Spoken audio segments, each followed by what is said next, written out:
momento duro, difícil, siendo responsables.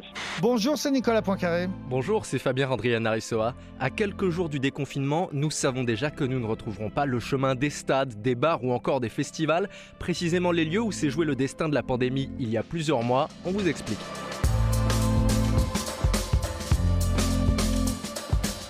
C'était il y a quelques mois et donc c'était il y a un siècle. Du coronavirus, nous ne savions rien ou si peu. Retour sur 4 instants au début de cette crise, 4 moments différents, très bien documentés, ont été contaminés des centaines de milliers de malades du coronavirus. Oui, parce que presque tous les pays ont eu leur événement fatal. Je vais vous parler en Chine d'un banquet communiste qui a réuni 40 000 personnes alors que l'on savait que beaucoup étaient malades. Je vais vous parler d'une petite station de ski autrichienne qui n'a pas voulu fermer alors que l'alerte avait été lancée.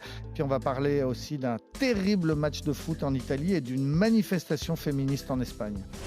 Expliquez-nous le monde. Un podcast RMC. Nicolas Poincaré. Fabien Randrian-Aressoa.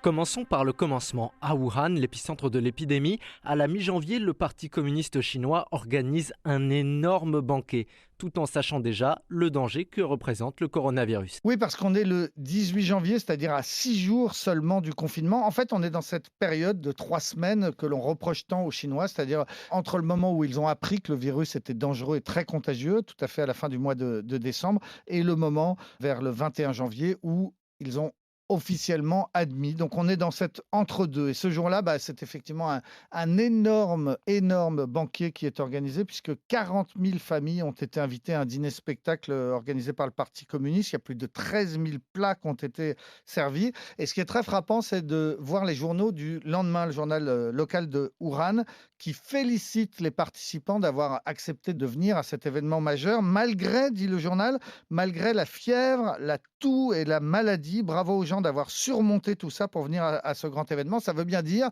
que l'on avait compris à Wuhan, localement, qu'une grande partie de la population était malade. Ce banquet, il avait été organisé à la gloire du président Xi Jinping. Il y avait d'ailleurs son effigie qui était au fond de toutes les assiettes. Et tout ça, c'était dans le cadre de la préparation du congrès national du Parti communiste, donc quelque chose de très important.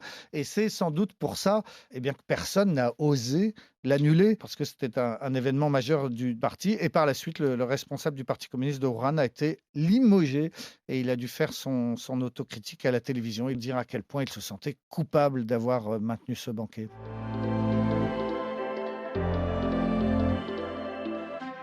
Pendant longtemps, le pays le plus touché par cette crise, c'était l'Italie, en Europe en tout cas. Et l'un des facteurs de cette contamination à grande échelle, Nicolas, ça a été un match de foot, Bergame contre Valence en Ligue des Champions. Terrible 8e de finale aller de la Ligue des Champions. On était le 19 février. Pour la petite ville de Bergame, être qualifiée en 8e de finale de la Ligue des Champions, c'était énorme. Le stade de la ville était trop petit, donc on s'est déplacé à Milan, au stade San Siro. Et sur les 120 000 habitants de Bergame, un tiers, c'est-à-dire 40 000 personnes, ont fait le déplacement. Tous ensemble, on est parti vers la grande ville voisine donc de Milan. Les gens ont fait la fête toute l'après-midi dans les bars. Ils se sont mélangés avec les supporters espagnols qui étaient venus, qui étaient environ 2500. Puis tout le monde a pris le métro pour se diriger vers le stade. Et puis la rencontre a commencé et le score final, c'était 4-1. 4 buts pour Bergame, ça veut dire 4 occasions d'exploser de joie, d'embrasser son voisin, de crier, de postillonner. Un mélange qui va être fatal. Ce match a fait exploser le nombre de cas en Italie du Nord. Les épidémiologistes et la presse ont parlé d'une bombe biologique. Bergame est ensuite devenue la ville martyre en Italie avec 2000 morts officiellement, mais sans doute un peu plus. Tout le monde a en tête des images d'une église pleine de cercueils, de camions militaires mobilisés pour venir chercher ces cercueils. Et c'est surtout dans les hôpitaux de Bergame que l'on a connu la situation qui a sans doute été la plus désespérée de tout le continent européen. Donc tout ça à cause d'un match de foot. Pour la petite histoire, le match retour entre Bergame et Valence a eu lieu à huis clos. Ensuite, à Valence, Bergame s'est qualifié, mais 35% des joueurs et du staff de Valence ont été testés positifs. Ce match a aussi été une des portes d'entrée du virus en Espagne lorsque les milliers de supporters de Valence sont rentrés et le capitaine de cette équipe de Valence, Dani Parejo, s'est exprimé sur la radio espagnole Onda Cero pour dire son sentiment sentiment de culpabilité d'avoir participé à la propagation du virus. C'est un moment parmi les plus durs. On se sent responsable, mais on va en sortir plus fort.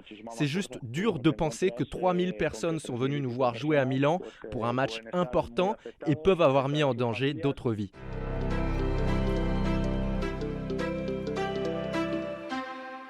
Toujours en Espagne, ce que reprochent les citoyens au gouvernement, eh bien, ce sont les grandes manifestations du 8 mars qui ont participé, elles aussi, à la propagation du virus. Oui, le 8 mars, c'est la journée internationale des femmes et c'est un événement qui est très important en Espagne, très festif tous les ans. Et cette année, le 8 mars, c'était quand même assez tard. La manifestation a été maintenue à Madrid. Il y a eu 120 000 personnes qui ont défilé contre le machisme, contre les violences faites aux femmes. Alors 120 000, c'est beaucoup moins que l'année précédente où il y avait eu plus de 300 000 personnes. Ça prouve qu'il y avait déjà un petit peu une peur du virus, mais la manifestation a tout de même eu lieu et en tête du cortège, il y avait 2 ministres du gouvernement socialiste, dont la ministre de l'égalité qui s'appelle Irene Montero, et on a su quelques jours après qu'elle était diagnostiquée positive et d'ailleurs elle a fait scandale en Espagne parce qu'elle n'a pas respecté sa quarantaine par la suite. Mais donc voilà, c'est un événement le 8 mars qui aurait sans doute dû être annulé. Par ailleurs, il y avait une autre grosse manifestation politique le même jour. Cette fois, c'est un parti d'extrême droite qui avait réuni 9 000 personnes dans un grand centre de congrès, donc à l'intérieur. Et là aussi, à la tribune, le président du parti et le secrétaire général du parti ont été diagnostiqués positifs quelques jours après. Et on a su que ce meeting politique avait lui aussi participé à la propagation de l'épidémie. Donc des événements politiques qui ont fait l'objet, bien sûr, de gros débats par la suite. Et si la polémique ne dégonfle pas en Espagne, c'est que ces 2 événements politiques qui n'ont pas été annulés ont eu lieu quelques jours seulement, 6 jours seulement avant le début du confinement en Espagne. Oui, alors on peut se dire que 6 jours seulement avant le confinement, c'est fou d'avoir organisé une manifestation, mais il faut se souvenir que dans toute l'Europe, les choses allaient très très vite et que, par exemple, nous en France, à 1 semaine du confinement, on n'avait aucune idée de ce qui allait se passer. Nous en France, on a quand même maintenu les élections municipales 24 heures seulement avant le confinement.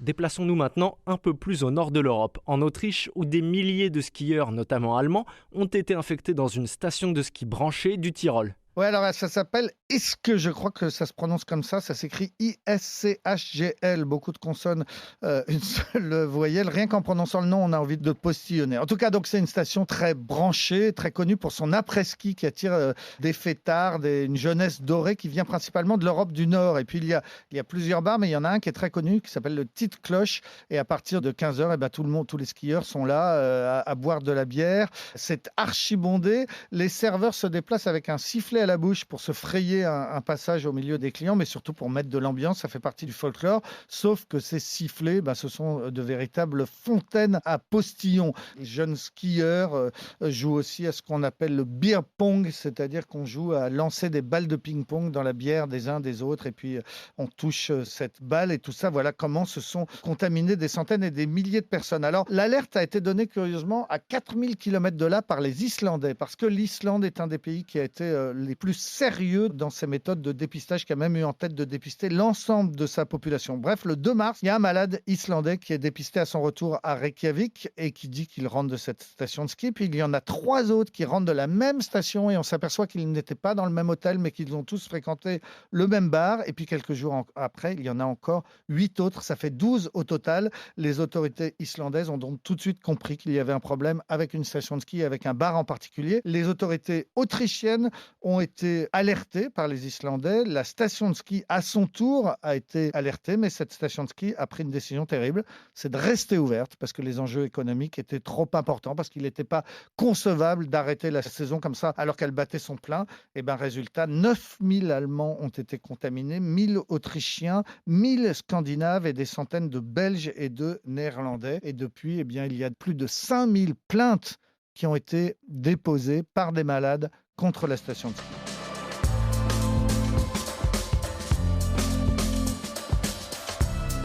C'est la fin de ce nouvel épisode d'Expliquez-nous le monde. Merci de nous suivre, vous êtes de plus en plus nombreux. Si ce podcast vous a plu, abonnez-vous. Nous sommes sur toutes les plateformes de streaming, sur le site et l'application RMC.